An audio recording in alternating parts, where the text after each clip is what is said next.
Hello from Pokerdats, Albania. This is my first of a series of videos I've created around being a digital nomad. So now that I've spent just over a year of being a digital nomad, I've created a whole series of videos that I'm going to be putting out over the next couple weeks about being a digital nomad, planning to become one, and I'm going to be talking a lot about different job options and career options that can help you to transition into digital nomad life. So in this video, I want to talk about what I would do if I had to start over. So if I lost my job today, here are the 5 career options I would consider to start rebuilding my income. There are so many different options out there for digital nomads. These are specifically the 5 that I would consider based on my experience and the things that I like to do. They may not be right for you, but maybe they are. Maybe they'll help give you some ideas for things that you might want to consider as well. So first up is IT. So with IT, you do not need a college degree to get into this field, which makes it really appealing, especially if you're currently in a career where you can't see an easy sidestep into digital nomad life. IT is not glamorous. Honestly, I think it can be pretty boring, but it can pay pretty well, especially if you're living abroad where your money goes farther. If I had to start from zero, I would start by getting an A+ certification. That's the CompTIA A+ certification. And then I would get the CompTIA Network Plus certification and then the CCNA. I think that is a pretty solid way to start a career into IT. And if anyone tells you that a CCNA is irrelevant, they are absolutely wrong. This certification is still in high demand and it can open a lot of doors for you. Now, you will have to budget 6 months to a year. If you're starting from scratch and you have no prior IT experience, you need to budget 6 months to a year to get those certifications. Especially with the CCNA, studying is going to be pretty time intensive. But the good news is there are full courses for all of these certifications on YouTube for free.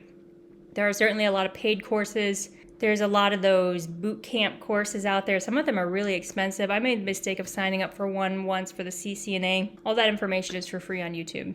It might not hurt to pay for some flashcards or some study material, but for the entire course, it's just not necessary. The program you would be using to do your labs is also free. Option number 2 would be a virtual assistant. This is a hustle path. But with a virtual assistant, that's a very broad umbrella term. And you can take literally any skill you already have. Well, not literally any skill, but you can take a lot of the skills you already have and turn that into a service that you offer. So for me, I would take customer service, social media marketing, Google Ads management, sales, closing, and I would package them as a service. So platforms like Fiverr, Upwork, and even TikTok can be used for marketing yourself as an independent contractor. And then you just take small contracts or long contracts, whatever works for you, and you set your own hourly rate. You can start with a really small budget rate, really small jobs. Maybe do jobs for friends, family, anyone you know that maybe owns a business or something, just so you can get some reviews on these platforms. And then you can start setting your own prices from there. When you're building a hustle business like that, you need to be patient. And you need to be mentally prepared to go maybe even a couple of months before you really start making money. So you need to be able to plan and budget for that. So ideally, if you're going to start something like that, keep your job and then start it on the side and build it over several months. If you can mentally prepare yourself, say, okay, for the first 6 months, I'm just building my brand, and you're willing to put in the work and the consistency, it will take off. Most people are not successful when they start these careers because they cannot be consistent and they lose their patience, or they need money too bad, they don't have another source of income and they have to find something that's more immediate. So here's a cool stat that I pulled up. The global virtual assistant market is expected to hit over $25 billion by 2025. That means that there's a massive demand for virtual assistants. And the nice thing is, if you don't have any other skills, you can just start with customer service. If you don't have customer service skills, you can learn them on YouTube.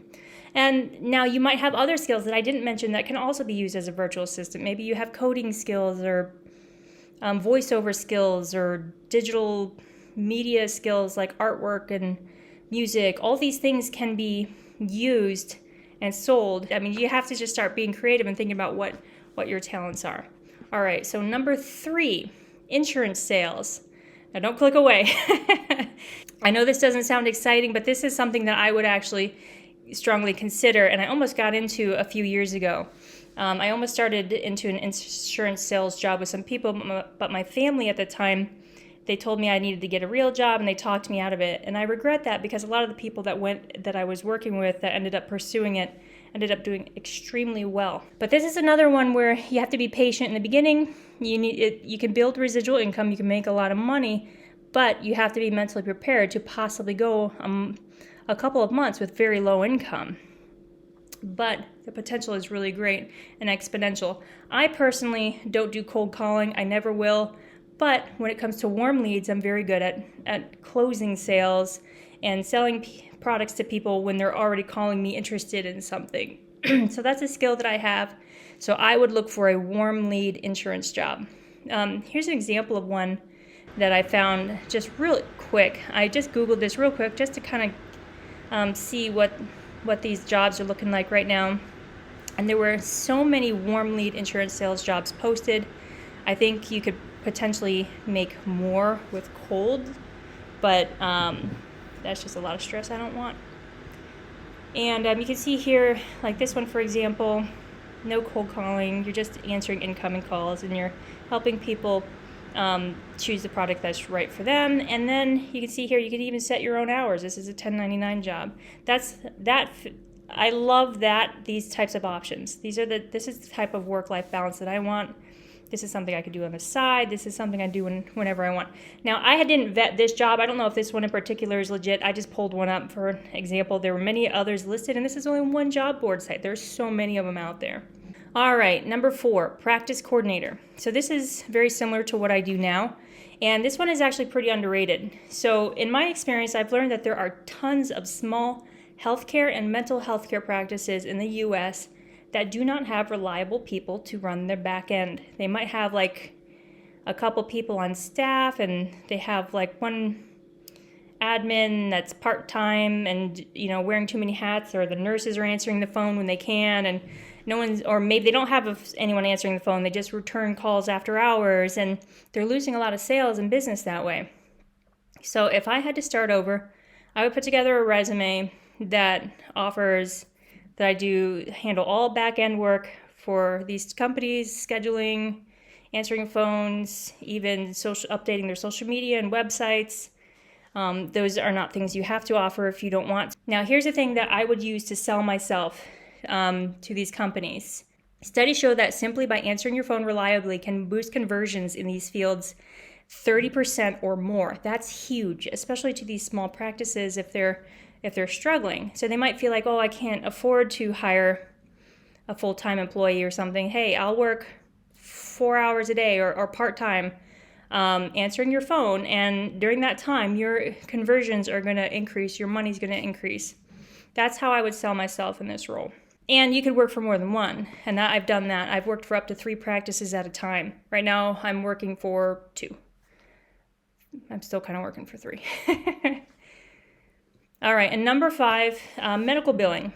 It's not super fun, it's not glamorous, but I do have some experience in this field, and you don't really need a lot of experience. This is one that most people can figure out.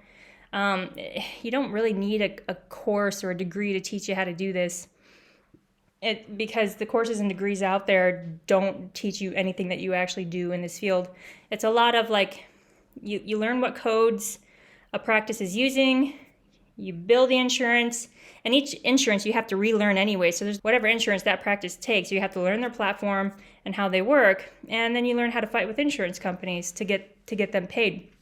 Now, if I was hustling and doing this as a 1099 and selling myself to a lot of practices, like, hey, I'm a medical biller, what I would do to get started, just to get business, is I would say, there's no risk to you. I only get paid when you get paid, and offer something like that.